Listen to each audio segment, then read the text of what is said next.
hari ibintu njewe nkunda kuvuga nzakomeza no kugarukaho, abantu bazanyangire icyo ariko nzabivugaho. Mureke mbabwire yuko nuja mu Buyapani uzasanga abayapani bafite umuco wabo kandi bubaha. Nugenda ukaja mu Bushinwa donc buri kominote runaka y'abantu aho iherereye ibifite kirazira mu miryango yabo.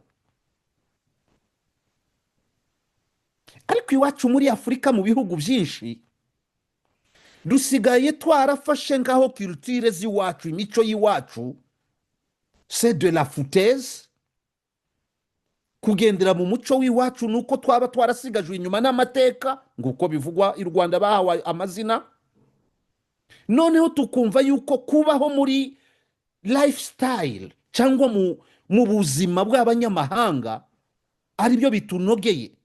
Nyamara wagera muri aya mahanga yo ugasanga abo waje usanga bamwe muri bo bagikomeye ku muco wabo, noneho kureba ba bandi bagikomeye ku muco wabo tukarangazwa na ba bandi nabo bawutaye tukabona ko ari bo bagezweho, ku buryo usigaye ubona n'ingo z'iki gihe ugasanga zisigaye ari nakubwira ikisi nizo kuri iyi mihanda nyine, nizo kuri internet, nizo kuri byose ni kuri internet.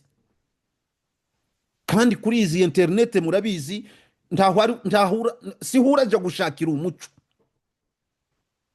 Ibi rero bikaduhindura nk'aba primitive. Ingaruka zabyo sasa zikabizo yuko abantu ntibagishaka kwihanganirana, abantu ntibagishaka gukemuza amakimbirane uko twayekemuraga na kera kose mu mico y'iwacu twubahiriza kirazira.